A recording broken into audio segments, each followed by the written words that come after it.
Good morning and welcome to Bolton. I'm Joyce Stilley, the Administrative Officer for the Town of Bolton, and this is a live show done the first and the third Tuesdays of each month from 10:30 to 11 a.m. The show is rebroadcast on the second and fourth Tuesdays at the same time period. The show is a continuing effort to promote open communications within the community.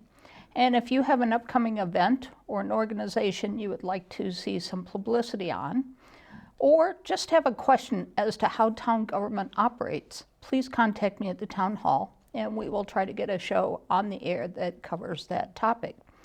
As I talked about last time, my guest again is Sandy Purok, First Selectman. Welcome, Sandy. Thank you, Joyce.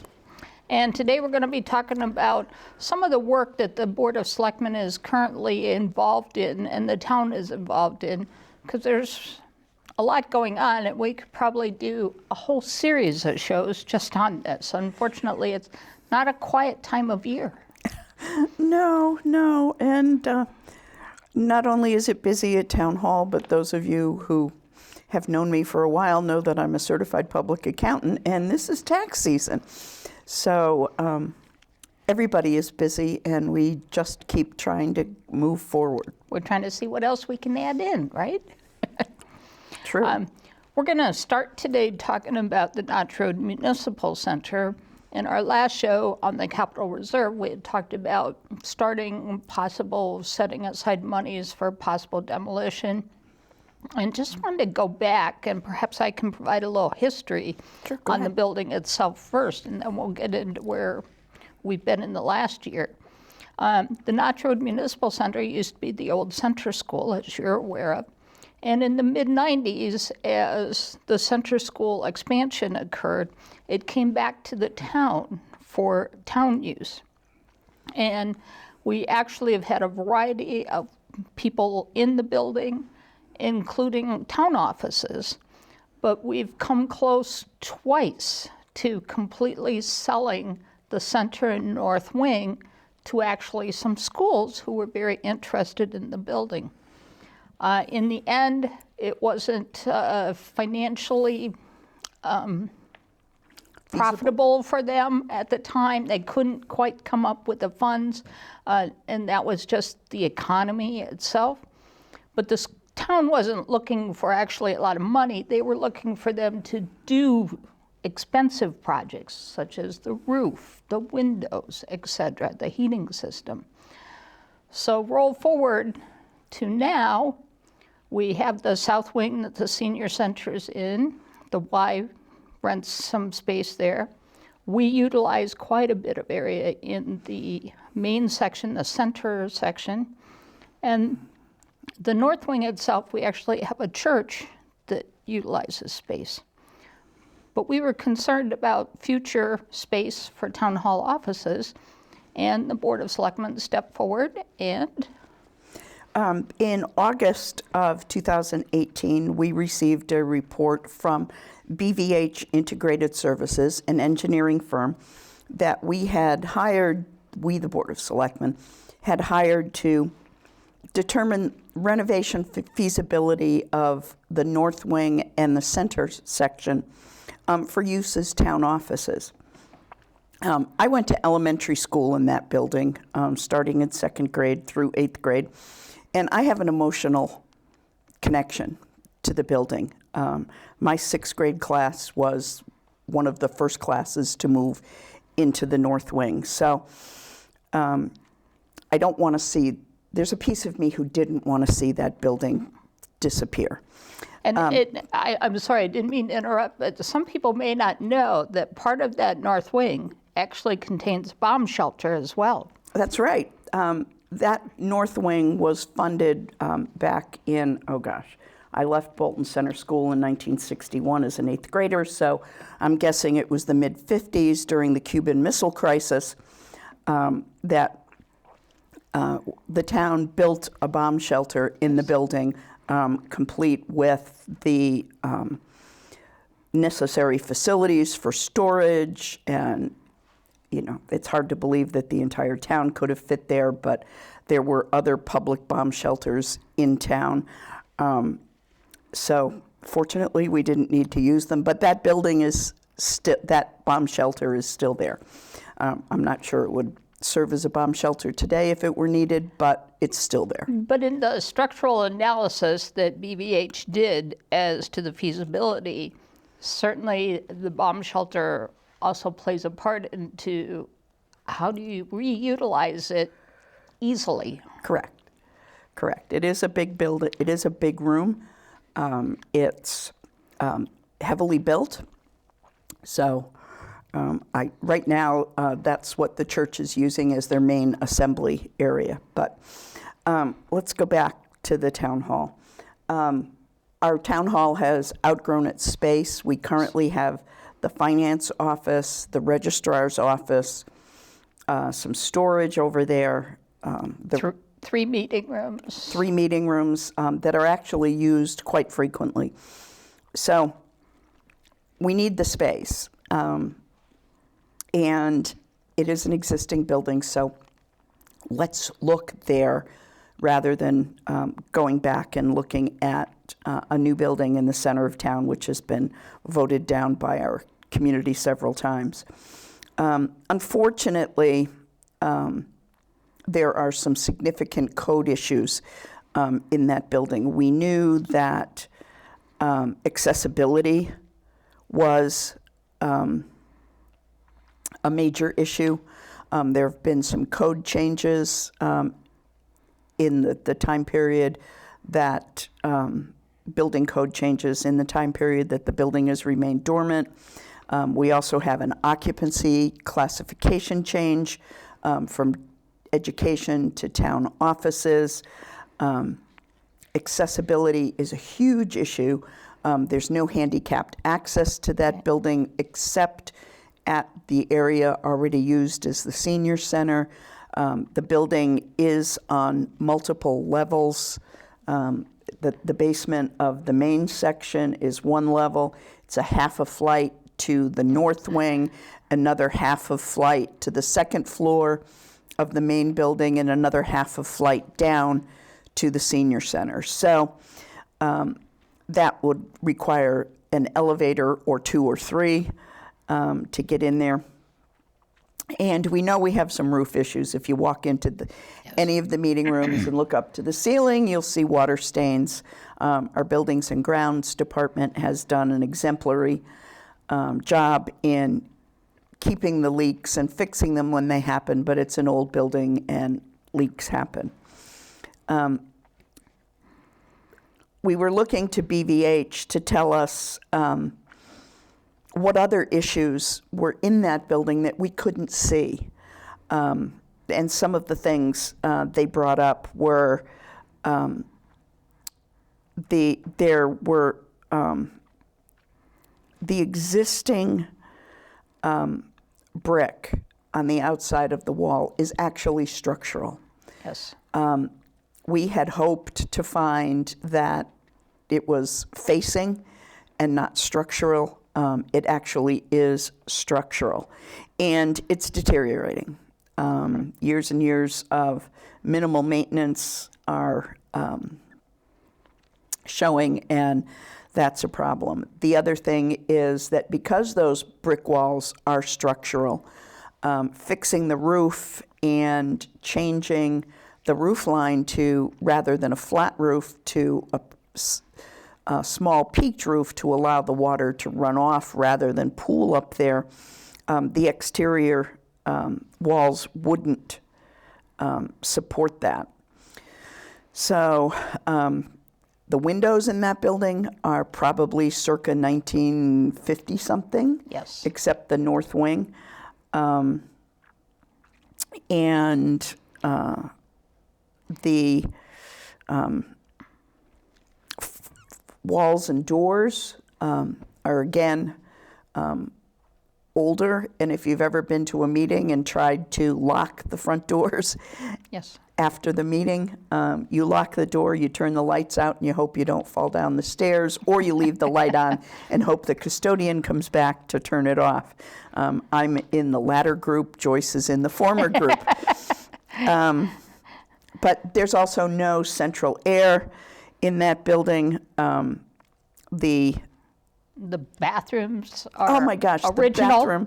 the bathrooms you're are like looking for stepping some back into 1950. 1950s circa facilities, we have them. Yeah, if you're looking to film a program in a 1950s school, we have those bathrooms available for you at low or minimal charge, or maybe even free if you do it during business hours. The electrical is undersized. There's no generator there. So, it's just the interior walls we had hoped were non-structural, but in fact they are load-bearing. And obviously it was well built for its time. Yes. Because it has endured 50 plus years. But there's no,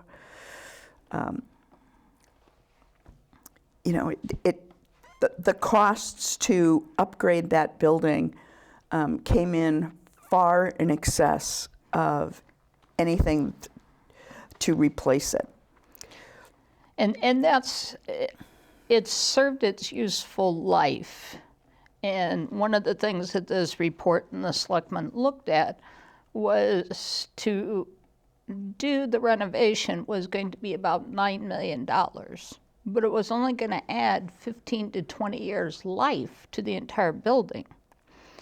And that's $500,000 a year or more, and that's... And that $9 million actually didn't even include all of the environmental issues that would have to be addressed, because that would have required more testing, and we weren't even quite at that stage yet. But we know that there's limited asbestos, but a little bit. We know that there's lead paint, but the PCBs is every window, every door. I mean, the caulking is throughout the building. So the logical solution was not what was hoped. That's exactly right. And when we looked, we, the Board of Selectmen, took a tour of the North Wing. And at our three-board meeting between the Board of Education, the Board of Ed, and the Board of Selectmen, which happened several months, actually last November, we took those three boards on a tour of the building to show them what the effects of years and years of deferred and minimal maintenance. There in the North Wing, there are peeling floor tiles, there are leaking windows, there are rotting windows. Again, the roof is leaking, and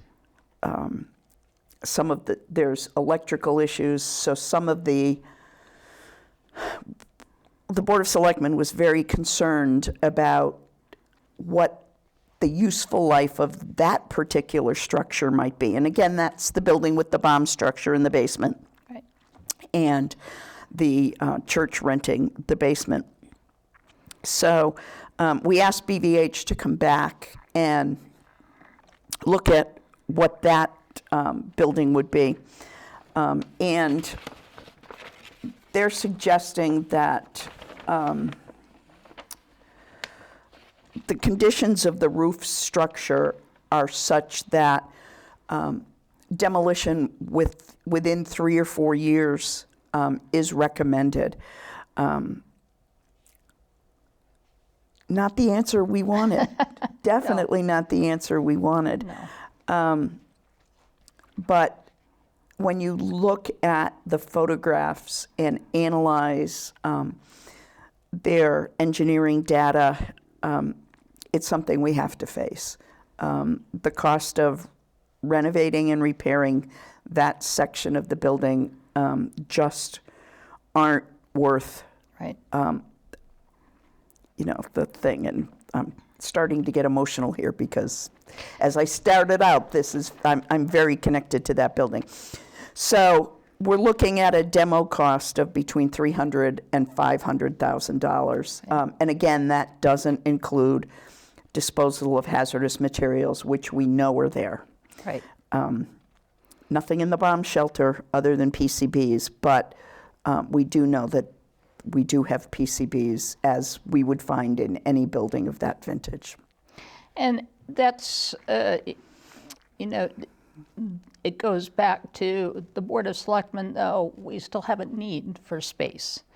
So that over the next year is going to be one of the major tasks of the Board of Selectmen, to look at where does that go? Does it go close to Town Hall? Does it go close to current Notch Road Municipal Center? Does it go someplace completely different that we haven't even talked about? That's true. We do have needs. As I mentioned, we have those offices currently in the center section of that building. If we continue to have those offices there, we are going to need to do something about handicapped access. We are going to need to do something about air conditioning. We are going to need to do something about the leaking roof.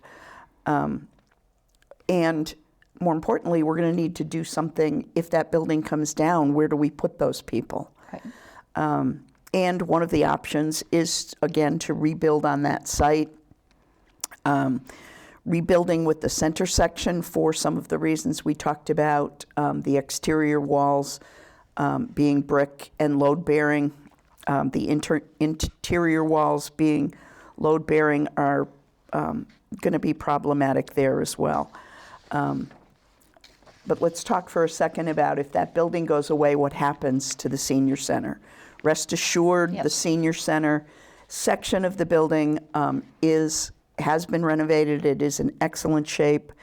There is some plumbing and heating that would need to be adjusted and rerouted, and water. But it's not an insurmountable cost, and the senior center, under any circumstance, would remain.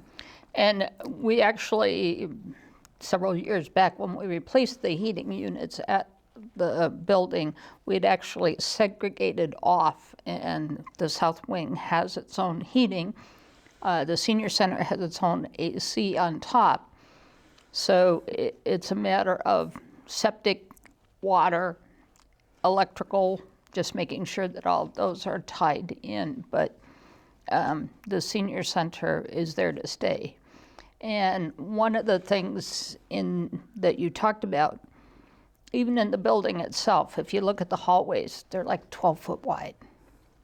That's not really usable space, square footage wise, for a new town hall. So not being able to move those interior walls, just instead of having an office space that's 10 by 12, you're at 10 by 20 just because. So it made some challenges, but the structural report really, unfortunately, said not feasible. Yeah. And the BVH initial report and the second report are available on the town website. Yes. So if you would like to walk in and look at the building yourself, it's open during the day, during normal business hours. If you would like to review those reports and look at the numbers, they're out there. So conversely, now that we've talked about a very depressing subject, let's talk about some very positive things that are occurring right now. And one of them being the health insurance consortium that is being formed right now. Yeah. And a lot of credit for this health insurance consortium, Joyce, goes to you for your leadership and involvement in this. But the town and the Board of Ed are participating in a new health insurance consortium with the towns of Brooklyn, Columbia, Thompson, Canterbury, Union, and of course Bolton, which has been called CT CHIP. So the towns are in the process now of approving this for a July 1, 2019 start. The Board of Selectmen at our last meeting approved Bolton's participation in here. And we were the first town to do it, taking the lead again. There you go. And our Superintendent of Schools, Kristen Hecht, is serving as chairman of the board of directors of this new health insurance consortium. So Bolton will continue to have a leadership role here. It's fully insured program. Everybody has their own insurance plans. The key figure to that is it's rated on 500 employees versus Bolton's 140. And the intent for this is to stabilize premiums and over the long run to avoid the peaks and valleys that occur in health insurance. And if you look at the health insurance curve, the new governor's transition team did some very interesting studies on insurance that said if you look at insurance costs throughout the state, it's a slow, gradual incline. But that's taking 169 towns and melding them as one. Correct. We don't buy insurance that way. As Bolton was buying insurance, we were looking at this, and unfortunately our peaks kept getting higher and higher, and our valleys never reached the previous valley. Correct. So it's a necessary cost. Our employees expect it. Our employees deserve it. Our union contracts require it. So by working with all of these towns in the new consortium, we're looking to stabilize these premiums. And who knows what health insurance is going to do in the future, but we're now in a group of, let's see, how many, 7 towns, 6 towns? Yes. 1, 2, 3, 4, 6 towns. And we're a leader in cooperation and attempting to stabilize the costs over the long run. And it's the only way to make it happen. Oh, definitely. And key to this is, this is the initial group, but in a year from now, we're hoping that some additional smaller towns, and this is really meant for smaller towns that cannot fund self-funding, that they're fully insured. The intent down the road, 10 years from now, might be to make that move to being self-funded, but we're not at that point yet. But it's an opportunity for small towns to work together, to share services, to save us all funding over the long run, and that's key. And I think it's important to mention, too, that the first 6 towns were volunteers. Yes. And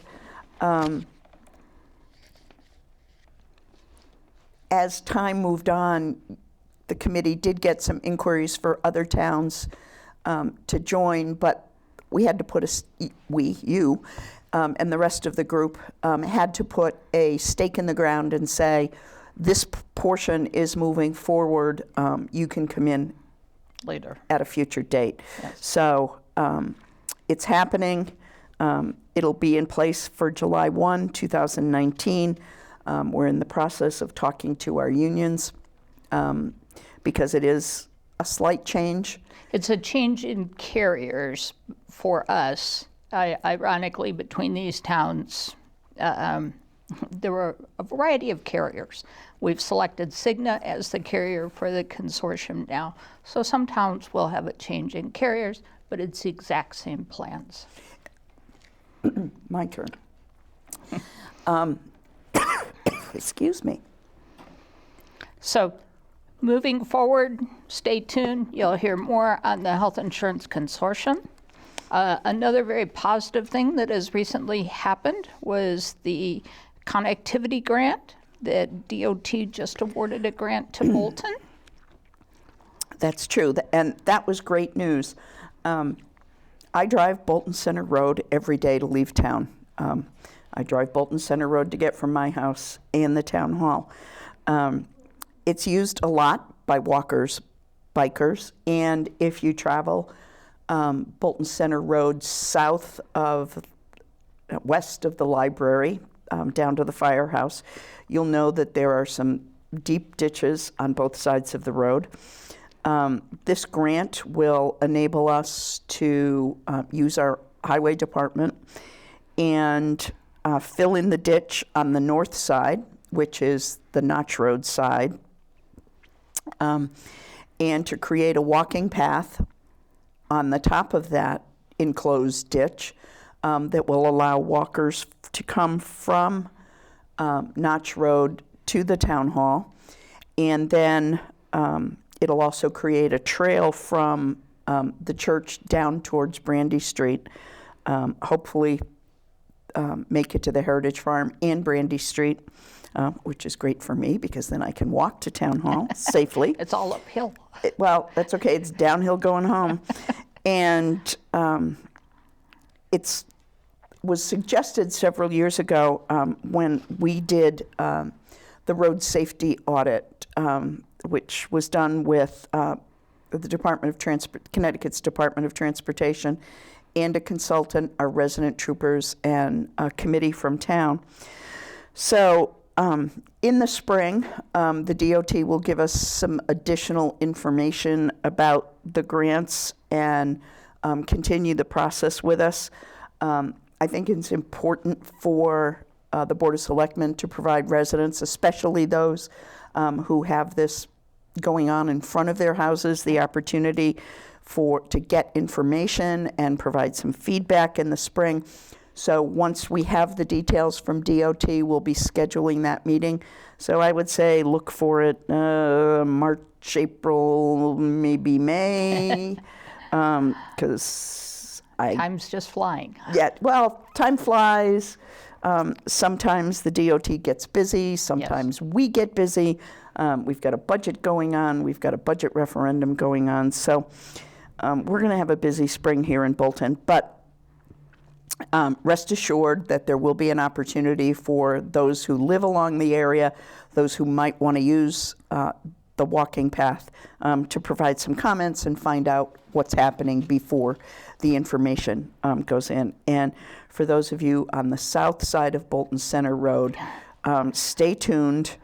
There's nothing in the pipeline yet to fill in your ditches, but hopefully it'll come.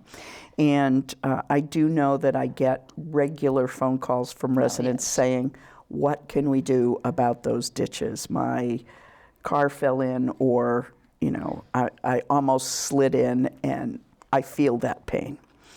So. And that grant also has some minor other safety improvements that we'll be looking to do at various places. It basically looked at, from the Bolton Center School down to Bolton Center Road, down to Brandy Street, up around the high school, up around by Herrick Park, back to the town hall. So some of those others are moving stop bars and narrowing things, but it's basically a stay tuned. Believe it or not, we're down to only a couple minutes. Oh my goodness. So all right. You're down to your closing thoughts. Well, guys, the Charter Oak Greenway is open to the public. Use it. I see people out there every day. No ceremony, ribbon cutting date set yet, but look for a big party, a big gathering sometime, again, in the spring. Yes. Hopefully on a weekend. Just rest assured that it's not maintained in the winter. So if you want to be out there snowshoeing, cross-country skiing, if we ever get snow, knock on wood, it won't be plowed or the snow removed. But use it at your own risk. And town maintenance will begin in the spring. Town is responsible for the maintenance and the mowing, and we're working with Buildings and Grounds. And Joyce, thank you for having me again today. Thank you for joining me. As we talked about, we could probably do this every week forever because there's just so many things going on right now. It's a wonderful time to be part of Bolton. Planning for the 300th is going on. I encourage you to look at that. Budget, we need you to put in your input. Thank you to Community Voice Channel for its continued support, and I'll see you in 2 weeks.